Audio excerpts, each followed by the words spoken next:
उठाती हो? तुम्हारी तबीयत ठीक नहीं है, तुम आराम करो।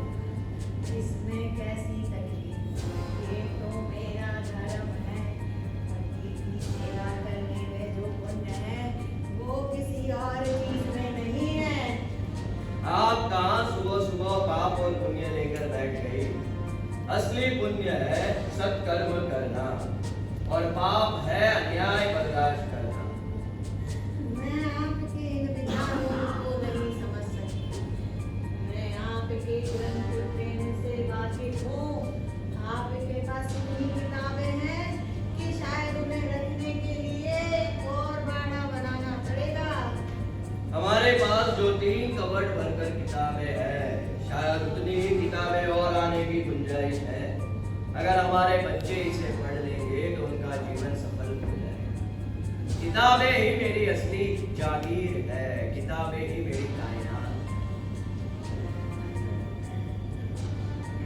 आपको याद है जब हमारा विवाह हुआ था और ससुराल की ओर से आपको चेंडू, मिट्टी डालू और बुद्धिवर दिया गया था और आपने कहला भेजा था, मुझे इन प्रकार की चीजों की आवश्यकता नहीं। अगर देना ही है तो कोई किताब दीजिए। वो तो मेरी बाल हट थी, क्योंकि तब मैं बाल था और सब मुझे उसी नाम से पुकारते थे, बालू। लेकिन अब मैं बड़वंत राव हो चुका हूँ और ये बड़वंत राव हट है कि आप अपने बिस्तर से नहीं उठेगी। बरं बसा इकडे आणि आराम करा। आराम करने को आप मुझे कहते हो, जबकि आराम की जरूरत आपको है। दिन रात पढ़ते लिखते फिर समारंभ, रेल यात्रा। सौभाग्यवती, यही तो जीवन है। ये दुनिया एक रंगमंच है और इस रंगमंच पे हर किरदार आता है, अपना अपना रोल अदा करके चला जाता है। मुझे इस दुनिया में अन्याय के विरुद्ध और अंग्रेजों से हमारे देश को आजाद करने के लिए भेजा गया। ये सुराज और स्वराज के बीच की लड़ाई है और लड़ाई में हार या जीत नहीं होती। लेकिन मैंने ना हारने की शपथ ली है, इसलिए जीत तो सत्य की ही होगी। स्वराज्य मेरा जन्मसिद्ध अधिकार है और वो मैं लेकर रहूंगा। मैं आपके इन विचारों से सहमत हूँ। अगर मेरा स्वास्थ्य अच्छा होता तो मैं भी आपके साथ इस आजादी की लड़ाई में शामिल होती। ये देश चांद बीबी, रजिया सुल्तान, झांसी की रानी का देश है। इस देश में हमारी लड़ाई में हर महिला हमारे साथ है। ओ, बाबू टांगे वाला आज नहीं आया है। मैं पैदल ही चला जाता हूँ, तुम ही काट सी क्या, बड़ा आराम करा। ये तो मेरा देवा परमेश्वरा याची रक्षा करा। कौन है? या आज्ञा। बाबू तांगे वाला। अरे बाबू, तुझे घर में आने के लिए पूछने की जरूरत मुझसे पड़ने लगी। ऐसा माफ करना, देरी हो गई। तिलक महाराज तो वक्त के पाबंद हैं, मुझे आने में देरी होगी, शायद वो चले गए होंगे। उनका काजी, जोड़ा, सदरा, उपरना नहीं दिख रहा है ना? जी नहीं दिख रहा। तो मतलब नहीं है। मैं आने के लिए निकला ही था साहब, बीवी आंगन में फिसल कर गिर पड़ी। 5 पड़ोसियों के सहारे से उसे उठाकर घर में ले गया। अरे तो मूर्ख को अस्पताल ले जाने का था ना? ऐसा मैं अस्पताल ले जाने ही वाला था, बड़ा बेटा गया, बोला बापू आप तिलक महाराज की ड्यूटी संभालिए, बाप मैं अस्पताल ले जाता हूँ। कौन? अब्दुल? जी अच्छा अब्दुल। क्या करता है वो? वो जो तिलक महाराज वकीली की क्लास चलाते हैं ना, वहाँ पर जाता है, कहता है बड़ा होकर वकील बनूंगा।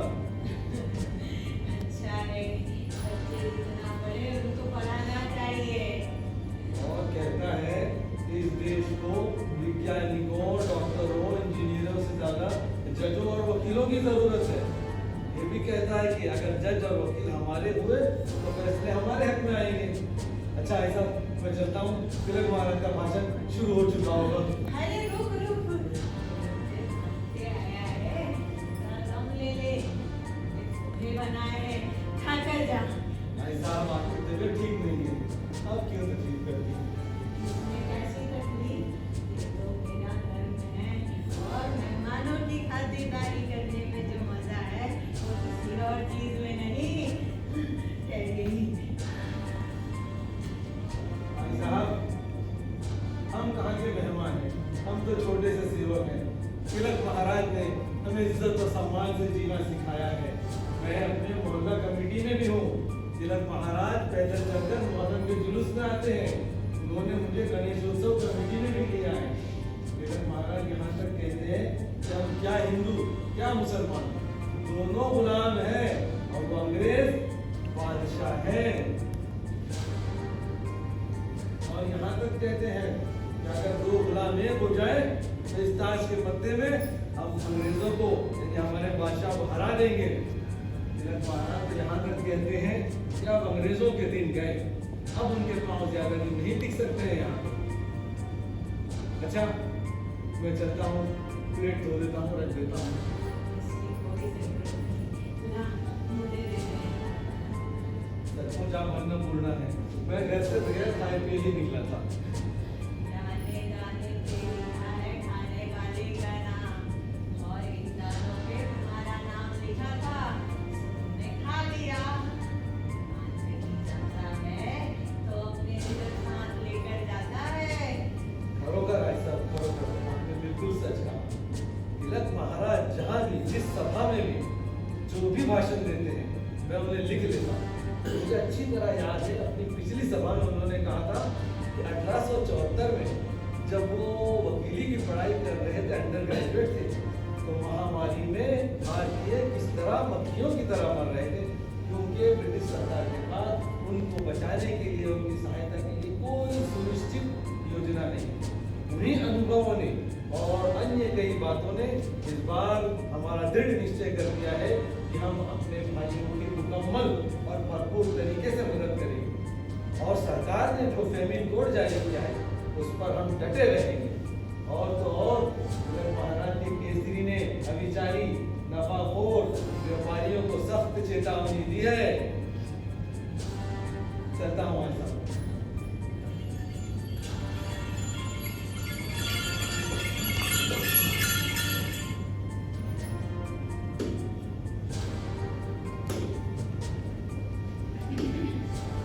सौभाग्यवती, आज हमारे घर एक मेहमान आ रहे हैं। जब मैं बोरी बनकर से ट्रेन में आ रहा था तब मेरी भेंट उनसे हुई। बहुत ही ज्ञानी है, उनसे बातें करते करते कब मंजिल आ गई पता ही नहीं चला। मैंने उनसे आग्रह किया कि हमारे घर आइए, तो मेरा आग्रह उन्होंने स्वीकार किया। इसीलिए मैंने मामा का वाड़ा साफ करने के लिए बाबू को कह दिया है, तुम उनके खाने पीने की व्यवस्था करो।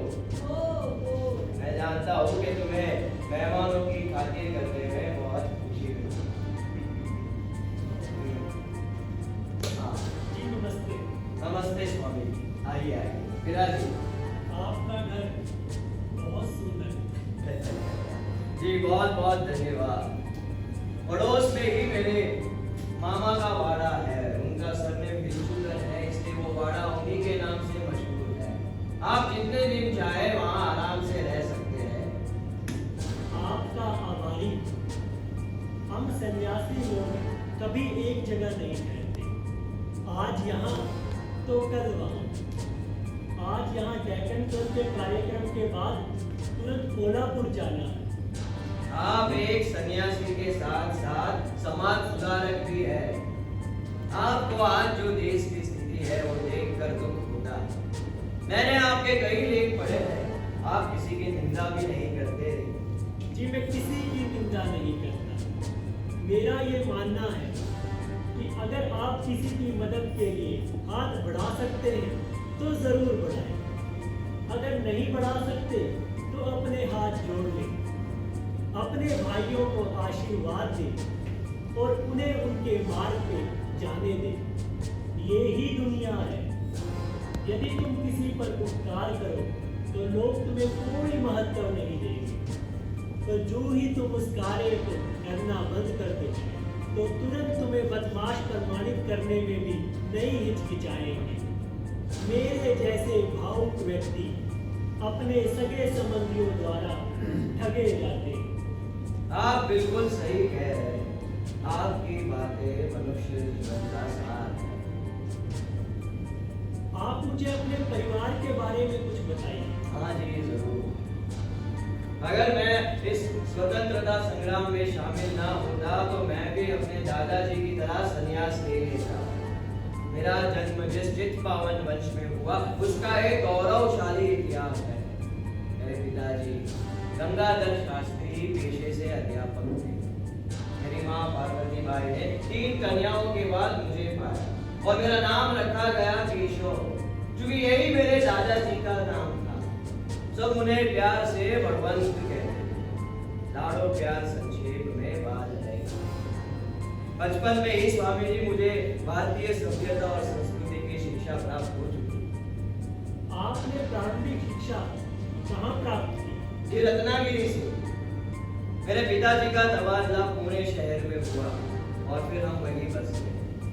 माँ का देहांत तो बचपन में ही हो गया, लेकिन पिताजी का कदम कदम पर साथ रहा। उनकी शिक्षा रही कि हमें हर कार्य को धैर्य से करना चाहिए।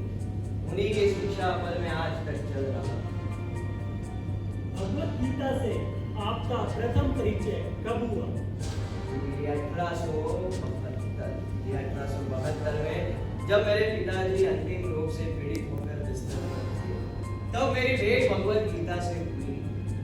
भाषा विभूति नामी मराठी भगवत गीता की टीका से मुझे काफी मालूमात हुई। उस समय जो मन में चाह उत्पन्न हुई थी वो अंत तक बनी।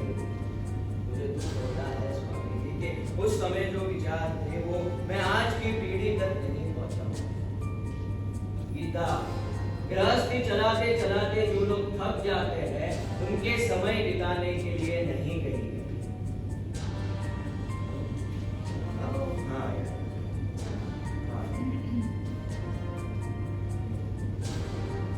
स्वामी जी चाय। और आपकी चाय? जी मैं मधुमेह का रोगी हूँ इसलिए।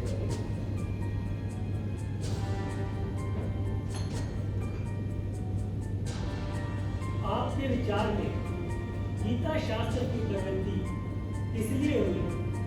जी मैं समझता हूँ कि मनुष्य कार्य करते करते मोक्ष को प्राप्त हो जाता है और उसे कैसे कार्य करने चाहिए यही गीता में लिखा है। तो इस कार्य को आप कब पूरा करना चाहते हैं? जी फिलहाल तो मैं ब्रिटिश सरकार के 124 ए के खिलाफ आवाज उठा रहा हूँ। सरकार ने जानबूझकर स्वतंत्रता की चढ़वट को दबाने के लिए ये कानून बनाया। इस कानून के तहत वो किसी को भी जेल में डाल सकते हैं। देश से प्रेम करने वाला देशभक्त, इस देश को माँ का दर्जा देने वालों पर ये लोग राजद्रोह का आरोप कैसे लगा सकते हैं? तो इस कानून के खिलाफ आप क्या कर रहे हैं? जी हम इस कानून को रद्द करने के लिए आवाज उठा रहे हैं। अगर ऐसा नहीं हुआ ना स्वामी जी तो हमारी आने वाली पीढ़ी को भी इसके परिणाम भुगतने पड़ेंगे। शायद गोखले जी के विरुद्ध भी इस काले कानून का इस्तेमाल किया गया है। ये आप सही कह रहे हैं। इस काले कानून के तहत लोग किसी को भी अंदर कर सकते हैं। हम सब इस देश के सपूत, हम सब पर इस काले कानून की तलवार लटक रही है। इसका मतलब ये है जब तक ये ब्रिटिश शासन है तब तक ये काला कानून है। लेकिन आजादी के बाद हम हमारे देश की भागदौड़ आजाद हिंदुस्तानियों के हाथ में थी और तब सबसे पहले इस काले कानून को कचरे की टोकरी में फेंक देंगे। आपके इस कार्य के लिए मेरी शुभकामनाएं आपके साथ हैं। स्वामी जी आपकी शुभकामनाएं हमारे लिए बहुत महत्वपूर्ण है। सत्य को परेशान किया जा सकता है पराजय, और आपने भी तो युवाओं में जो जोश उत्पन्न की है उसे देश कभी नहीं भूलेगा। जी मैं तो युवाओं से हमेशा यही कहता हूँ कि उठो, जागो और तब तक विश्राम मत करो जब तक लक्ष्य की प्राप्ति न हो जाए।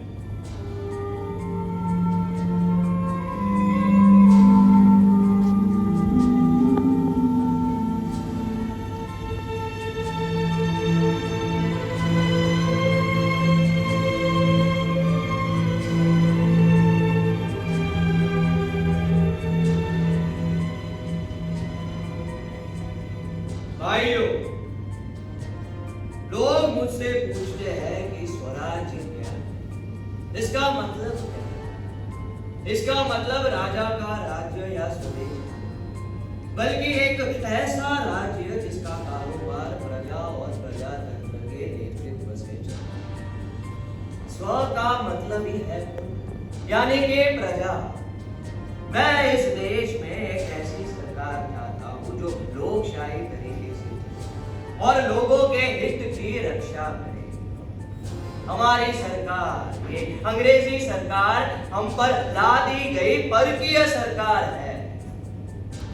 जापान और अन्य राज्यों में भी स्वराज्य है, पर वहां के कर्मचारी इस बात का ध्यान रखते हैं कि लोगों का विकास कैसे हो, किसानों का विकास कैसे हो, उन्हें किसानों से हमदर्दी है।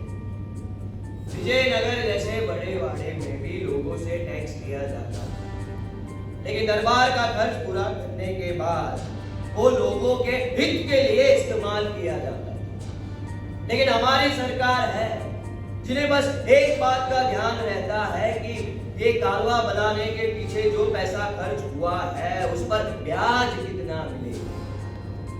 इसमें कहां है किसानों का फायदा? ये तो ऐसी बात हो गई, तुरीची काढ़ी तुरी भर सांडावी। इसमें किसानों का भला नहीं। गांवों में रहकर हमारे पढ़े लिखे नौजवानों को पदों पर आने के लिए इन गोरों को रिश्वत देनी पड़ती है। ये कहां का इंसाफ है कि हमारे ही देश की नौकरियां पाने के लिए हम इन गोरों को रिश्वत दें। 1860 और 1861 में दोनों प्रांतीय सम्मेलन पुणे में। उस सम्मेलन के अध्यक्ष साबुद्दीन काजी। उस सम्मेलन में मैंने एक्साइज विभाग की काफी आलोचना की। मैंने आंकड़ों के आधार पर पुरवार कर दिया था कि हमारे देश में शराब की बिक्री बढ़ गई, लेकिन सरकार का दावा था कि शराब पीने वालों की संख्या कम हो गई। हमारे देश में शराब पीने वालों को अच्छा नहीं माना, उसे हिंदू और इस्लाम दोनों में ही धर्म विरुद्ध माना जाता है और इसीलिए इसका अधिकार ग्राम पंचायत और म्युनिसिपैलिटी के पास होना चाहिए कि गांवों में शराब की दुकानें खोली जाए या नहीं। मुंबई के करी रोड स्टेशन के एक मजदूरों की सभा में एक वक्ता ने कहा कि ब्रिटिश शासन में तो ब्राह्मणों तक ने पीना शुरू कर दिया। मेरी नजर में जो सबसे ज्यादा पीता है, शराब पीता है, वो अत्यधिक आलोचना के योग्य है। सरकार को इस शराबखोरी का अंत करने के लिए प्रयत्न करने चाहिए, लेकिन इसके बजाय वो पिकेटिंग करने वालों पर ना चल सकने वाले मुकदमे कर रही है। ऐसा गलत प्रचार हो रहा है कि शराब थकान मिटाने की दवा है। मैं इस गलत प्रचार की निंदा करता हूं और आप सब लोगों से निवेदन करता हूं कि आगे आए और इसके खिलाफ मोर्चा निकालें। हमारे देश के डॉक्टर्स, अध्यापक, इंजीनियर्स आगे आए और घर घर जाकर लोगों को समझाए कि अंग्रेजों का छुपा एजेंडा क्या है। ये हमें शराब के आदी कर कर हम पर राज करना चाहते हैं। हमें और एक काम करना है, स्वदेशी को अपनाना है और विदेशी का बहिष्कार करना है। ये ईस्ट इंडिया कंपनी ने जानबूझकर औद्योगिक व्यवस्था को नष्ट करने के लिए पश्चिमी निर्माताओं के लिए यहाँ जगह बनाई। ताकि यहाँ कच्चा माल तो उत्पन्न हो लेकिन उससे बनाने के लिए कारखाने ना हो। औद्योगिक पतन का ये पहला चरण। दूसरा तब शुरू हुआ जब सरकार ने मुक्त व्यापार का आदेश दिया। इसका परिणाम विपरीत साबित हुआ। हमारे देश के लघु उद्योग तेजी से नष्ट हुए। अगर हमें हमारे लघु उद्योग को बचाना है तो हमें स्वदेशी चीजों का इस्तेमाल करना होगा और विदेशी चीजों का बहिष्कार करना होगा। हमें वही कपड़े पहनने चाहिए जो यहाँ बनते हो, भले ही वो मोटे छोटे क्यों ना हो। और जिन चीजों के बिना हम नहीं रह सकते उसे इंग्लैंड के बजाय अन्य राज्यों से मंगाई जाए, ताकि ये सरकार को पता चले कि ये आंदोलन हम उन्हीं के खिलाफ लड़ रहे हैं।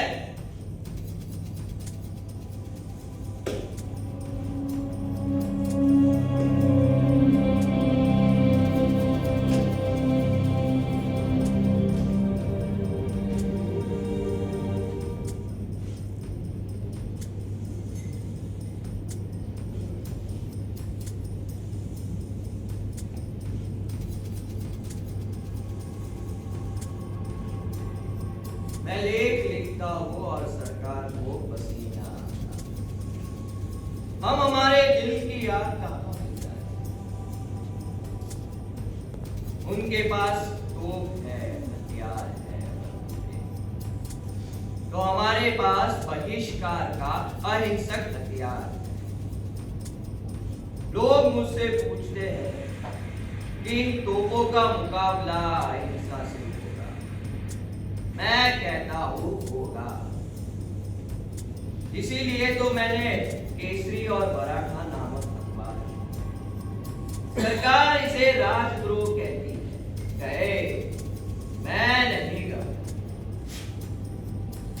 सेशन कोर्ट ने इस पर आदेश भी दिया है कि नौकरशाही पर बोलना और स्वराज्य की मांग करना राजद्रोह नहीं है। ये अंग्रेज कहते हैं कि हम राज करने के लिए लायक हैं। मैं पूछता हूं ये कौन से लायक है, ये कौन से? प्लेग के बंदोबस्त में इन्होंने बेगुनाह हिंदुस्तानियों पर अत्याचार किए। मैंने केसरी में लिखा, आवाज उठाई तो इत्तेफाक से चाफेकर बंधुओं ने उसी रात कलेक्टर रैंड और आइंस्टाइन की गोली मारकर हत्या कर दी। तो मुझ पर राजद्रोह का आरोप लगाकर 8 दिन की कस्टडी में 18 महीने की सख्त सजा के बाद मुझसे कहा गया कि माफी मांग। भला मैं क्यों माफी मांगूं? आखिर ब्रिटिश पार्लियामेंट पर इस पर चर्चा हुई और मेरी रिहाई हुई।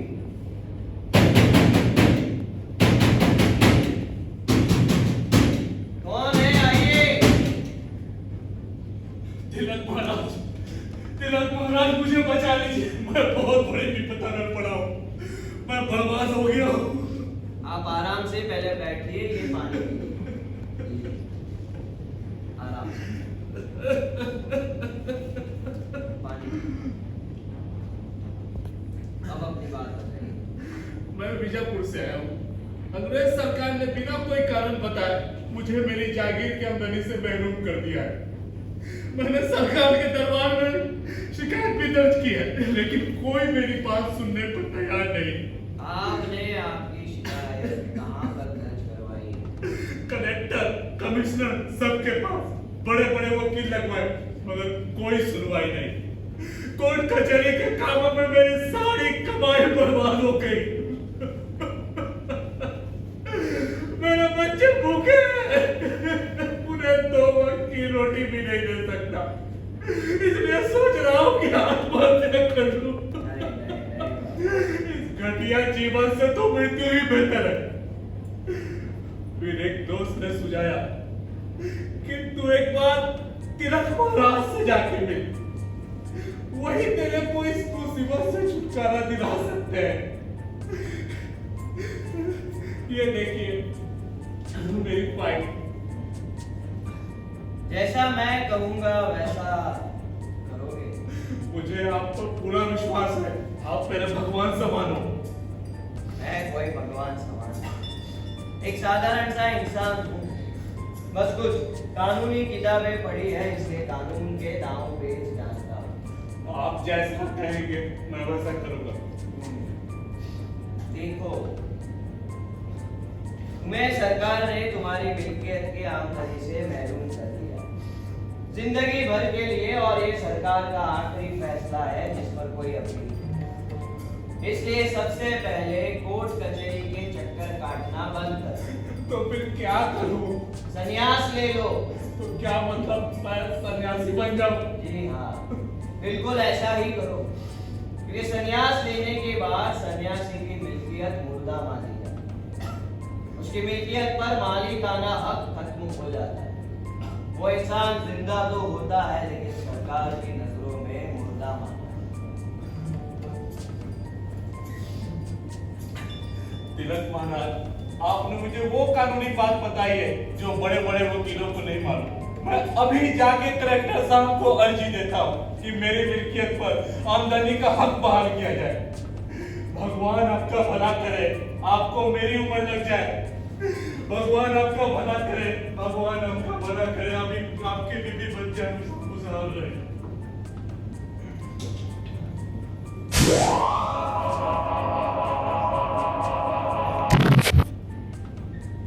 सरकार चाहती है कि मैं उनके सामने घुटने टेकूं, पर क्या ऐसा होगा? कभी नहीं, कभी नहीं। Good morning, Mr. Tilak. Good morning mister Charles. क्या आप मेरा अरेस्ट वारंट लेकर आए हैं? No, Mr. Tilak. मैं तो आपसे गुफ्तगू करने आया है। गुफ्तगू? Yes. और मुझसे? तो फिर चार्ल्स साहब आप खड़े क्यों हैं? बैठ जाइए। Oh, thank you very much. Mister Charles, मैं ये अच्छे से जानता हूँ कि आप हिंदुस्तानी जुबान के जानकार हैं, और शायद इसीलिए सरकार ने आपको यहाँ भेजा है। Mr. Tilak, हमारा गवर्नमेंट भी ये बहुत अच्छे से जानता है कि आप अंग्रेजी जुबान से भी वाकिफ है, और आपने इंग्लिश में भी कई आर्टिकल्स लिखा है। तो फिर ऐसी क्या बात हो गई कि आपको सरकार ने मुझसे गुफ्तगू करने के लिए भेजा? वरना जितनी बार भी आप आए हैं मेरा अरेस्ट वारंट लेकर ही। और आप हमेशा कोर्ट में जाकर छूट गए। मिस्टर टिलक, आपको जितना कानून का जानकारी है उतना किसी भी इंडियन रीडर को नहीं है। ऐसी बात नहीं है मिस्टर चार्ल्स। इस पूरे शहर में एक से एक कानून के पंडित बैठे हैं। लेकिन आपका बात अलग है मिस्टर टिलक। मिस्टर टिलक, दरअसल हमारा गवर्नमेंट ये जानना चाहता है कि आपकी गणेश उत्सव और शिवाजी उत्सव कौन कर रहा है?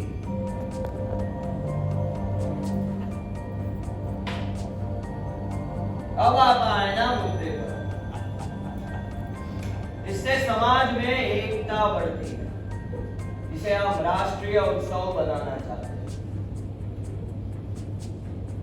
मिस्टर तिलक, लेकिन हमारा गवर्नमेंट को ये रिपोर्ट मिला है कि आप हिंदू और मुसलमानों को डिवाइड करने के लिए सब कर रहा है, क्योंकि मुसलमानों की मुहर्रम के जुलूस और हाथियों की सवारियों में हिंदू भी पार्टिसिपेट करता है। इसलिए उनके मुहर्रम के जुलूस में मैं भी पैदल उनके साथ चलता हूँ।